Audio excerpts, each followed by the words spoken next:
नमस्कार, स्वागत है आपका the food PM news network पर। मेरा नाम है रविंद्र सिंह शोरान। सुप्रीम कोर्ट में एक बेहद अहम मामले की सुनवाई हुई। सुनवाई जिस पर सबकी नजरें थी, खास तौर पर तब जब हाल ही में देश के शिक्षा मंत्री धर्मेंद्र प्रधान का इस्तीफा हुआ है। आपको याद है, जेन जी ने एक आंदोलन किया और उसके बाद सरकार के एक मंत्री को अपने पद से इस्तीफा देना पड़ा। मामला है चुनाव आयुक्त और मुख्य चुनाव आयुक्त के चयन का। सुप्रीम कोर्ट में यह मामला लंबित है। सुप्रीम कोर्ट में दो न्यायाधीशों की खंडपीठ इस मामले की सुनवाई कर रही है।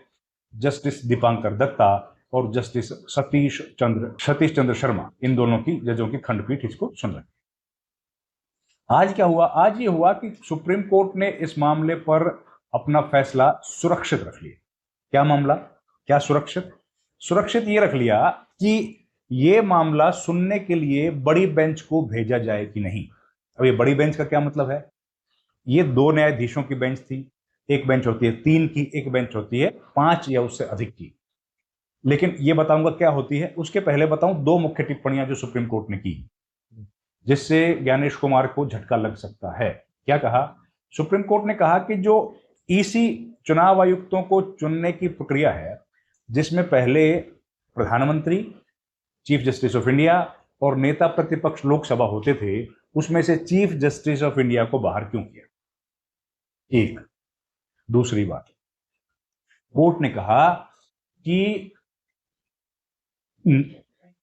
निष्पक्षता केवल होनी नहीं चाहिए, बल्कि दिखनी भी चाहिए। होती हुई दिखनी भी चाहिए, ये बात कोर्ट ने बोली। और तीसरी बात कहा कि भाई, जिस पैनल में प्रधानमंत्री होंगे और एक उनके मंत्री होंगे, तो भैया कौन सा मंत्री है जो अपने प्रधानमंत्री के खिलाफ जाएगा और उसमें निष्पक्ष फैसला होगा? ये बात कौन मान लेगा? वो तो पहले से ही तय है ना कि दो लोग एक पक्ष में हैं, एक जो नेता प्रतिपक्ष हैं वो एक पक्ष में है। तो उनका क्या मतलब है? अगर 2-1 के बहुमत से फैसला होगा तो हमेशा सरकार का पक्ष भारी रहेगा, ये बात बोली। और ये भी कह दिया कि भैया, चीफ जस्टिस ऑफ इंडिया को बाहर क्यों निकाला? चयन समिति में निष्पक्षता केवल होनी नहीं चाहिए, दिखनी भी चाहिए। जस्टिस दीपांकर दत्ता ने ये बात कही। ये 3 बातें कही।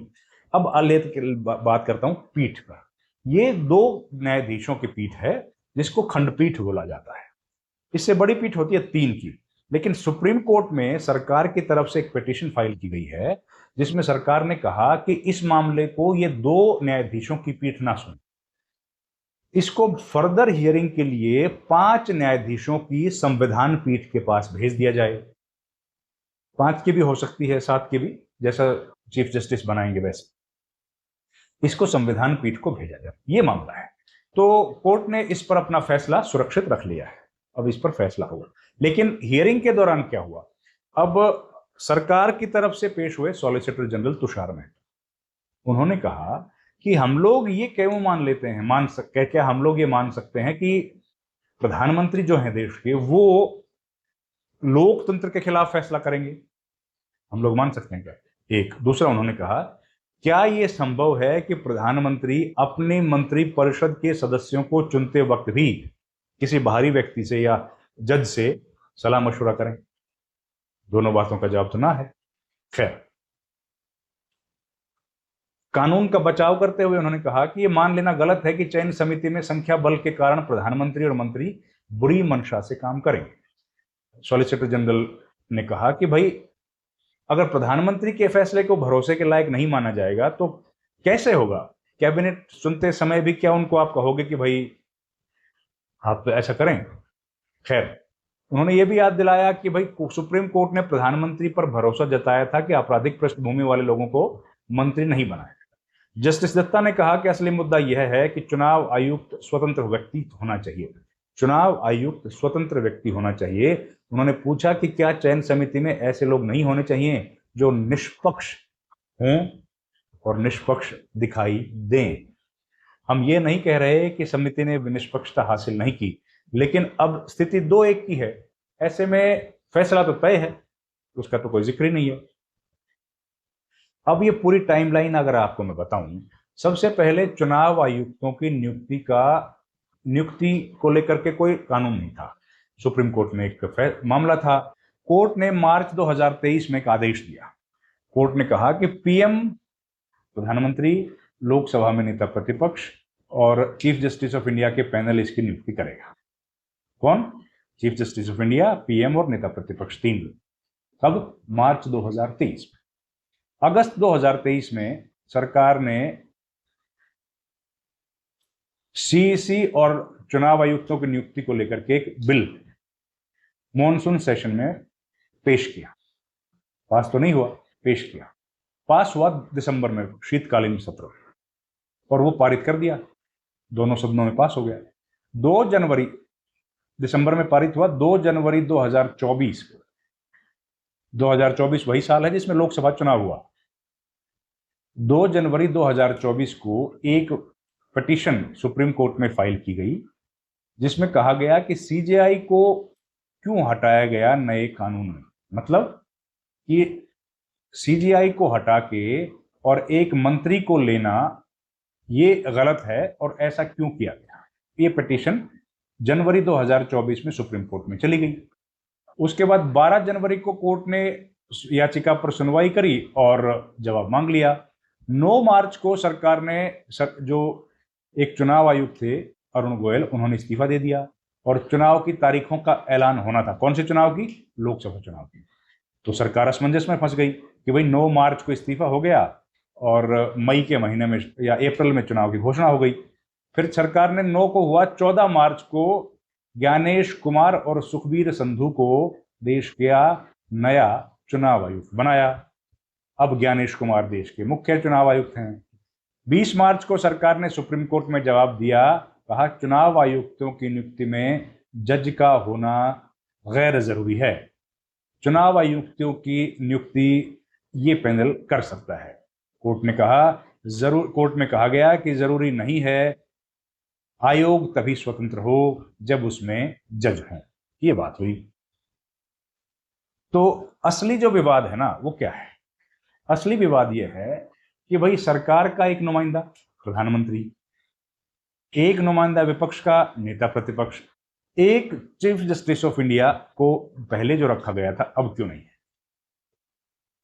ये सवाल उठा। दूसरा, सुप्रीम कोर्ट ने यह भी सवाल पूछा कि जब भाई एक बात बताओ, जब लोकपाल की जो चयन समिति है उसमें चीफ जस्टिस हैं, सीबीआई के डायरेक्टर की जो चयन समिति है उसमें भी हैं, तो इसमें क्यों नहीं है? क्या दिक्कत है? इसमें भी हो सकते हैं। तो इसका जवाब सरकार की तरफ से यही है कि भाई हम लोगों को देश के प्रधानमंत्री पर यकीन करना चाहिए, और आपको ऐसा क्यों लगता है कि वो जो फैसला लेंगे वो संविधान सम्मत नहीं होगा, लोकतंत्र के सम्मत नहीं होगा, ये कहना गलत होगा प्रधानमंत्री के बारे में। और फिर सरकार की तरफ से बार बार ये भी तर्क दिया जाता है कि प्रधानमंत्री जिस व्यक्ति का चयन करेंगे, यानी कि जिस मिनिस्टर का प्रधानमंत्री चयन करेंगे, आपको ऐसा क्यों लगता है कि वो मिनिस्टर भी न्याय संगत नहीं होगा? वो भी तो भारत सरकार का एक नुमाइंदा है, शपथ लेके उस पद पर पहुंचा है, तो ऐसा आपको क्यों लगता है? तो ये कुल मिलाकर के घटनाक्रम हुआ है, और ये मामले पर देखिए सबकी नजरें हैं, क्योंकि हाल ही में आपने देखा धर्मेंद्र प्रधान का इस्तीफा हुआ। उसके बाद से लगातार ये सवाल उठ रहे हैं कि कैसे पारदर्शिता बढ़े, और चुनाव आयुक्तों को लेकर के तो इस देश में शंका पहले से है। ज्ञानेश कुमार का जो कामकाज करने का तरीका है वो लगातार सवालों के घेरे में है। इसी सरकार पर वोट चोरी के आरोप लगते रहे हैं। सरकार हो या ज्ञानेश कुमार खुद हों, ठीक तरीके से उनका जवाब नहीं दे पाए, और जवाब नहीं दे पाने की स्थिति में संकट गहरा रहा है। राहुल गांधी ने 3 प्रेस कॉन्फ्रेंस की, उन्होंने बताया कि किस तरीके से उन्होंने आरोप लगाया कि अलग अलग प्रदेशों में वोट चोरी हुई है। हालांकि सरकार ने या चुनाव आयोग ने कभी उसका जवाब दिया, कभी नहीं दिया, नकार दिया। फिर एसआईआर की पूरी प्रक्रिया लगातार सवालों के घेरे में है, और अब सुप्रीम कोर्ट में यह मामला है। तो बड़ा सेंसिटिव इशू है। अब सुप्रीम कोर्ट अगली तारीख, जब अब फैसला सुनाना है, कोर्ट को रिजर्व रख लिया है, तो जब भी सुनवाई होगी तो कोर्ट अपना फैसला सुनाएगा। इस वीडियो में इतना ही। हम लोग इससे जुड़ी जो भी खबरें होंगी वो आप तक पहुंचाते रहेंगे, पल पल की जानकारी आप देते रहेंगे। आपका बहुत बहुत धन्यवाद दोस्तों। Thank you very much. नमस्कार।